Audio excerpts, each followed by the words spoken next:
नमस्ते, मैं हूं अरुणा, आपकी एस्ट्रो वास्तु विशेषज्ञ, न्यूमरोलॉजिस्ट, टैरो रीडर और आपकी स्पिरिचुअल गाइड। यतो धर्मस्य ततो जया, यानी जहाँ धर्म है वहीं विजय है। दशहरा भी अधर्म पर धर्म की विजय दर्शाता है। दशहरा, जिसे विजयदशमी भी कहा जाता है, इसे बुराई पर अच्छाई की जीत के रूप में मनाया जाता है। इसको मनाने के कई कारण हैं, जैसे श्री राम की विजय के रूप में राम जी ने रावण का वध करके माता सीता को वापस लेकर आए थे, इसलिए असत्य और अधर्म पर सत्य और धर्म की विजय के रूप में मनाया जाता है। माँ दुर्गा की विजय के रूप में देवी दुर्गा ने महिषासुर का वध 10वें दिन किया था, तो इसे शक्ति की विजय के रूप में मनाया जाता है। दशहरा का दिन रावण दहन, मेला, रामलीला इत्यादि आयोजनों द्वारा समाज को एकता और उत्साह से जोड़ता है।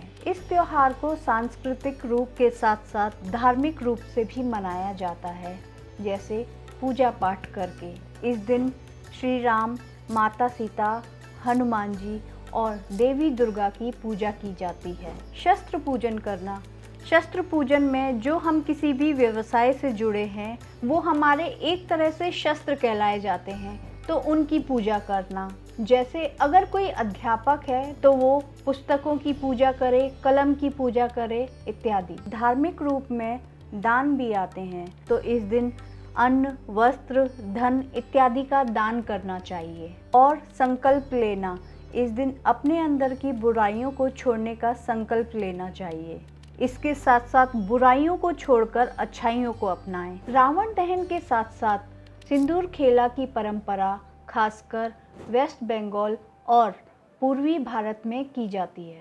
सिंदूर खेला की परंपरा दर्शाती है देवी की विदाई पर मंगल कामना, सुहाग का प्रतीक, एकता का प्रतीक और शक्ति का आशीर्वाद। सिंदूर माँ दुर्गा का ही एक रूप है, इसीलिए इसे शुभ माना जाता है। सिंदूर खेला द्वारा महिलाएं माँ दुर्गा से अपने और अपने पति की दीर्घायु और परिवार के लिए सुख समृद्धि की मंगल कामना करती हैं।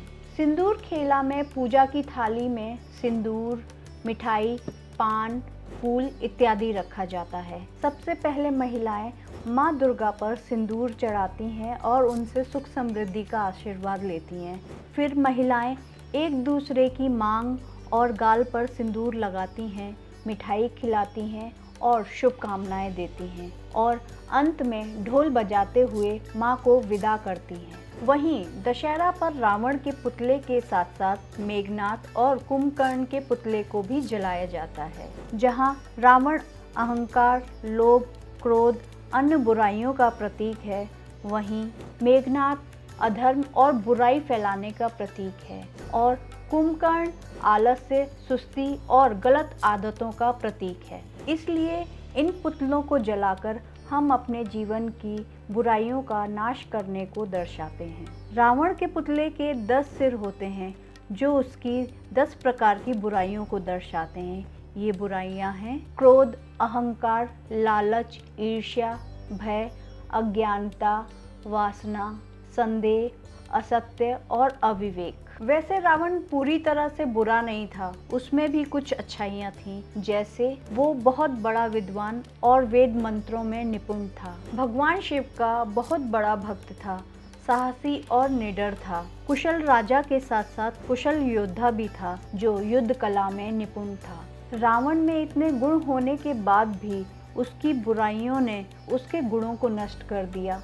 इसलिए अपनी बुराइयों को छोड़कर अपनी अच्छाइयों को बढ़ाना सीखें। इसी तरह से रामलीला एक सांस्कृतिक और सामाजिक एकता का माध्यम है। इसे देखने से हम सत्य, धर्म, कर्तव्य और अच्छाई के महत्व को समझ पाते हैं। इस दिन शाम को समी वृक्ष की पूजा करने से घर में सुख समृद्धि आती है। जिस तरह से भगवान राम ने रावण को मारा, माँ दुर्गा ने महिषासुर को मारा, उसी तरह हम अपने अंदर छुपे हुए रावण और महिषासुर का नाश करके जीवन में सफलता और धर्म की प्राप्ति करें। जय श्री राम, राधे राधे।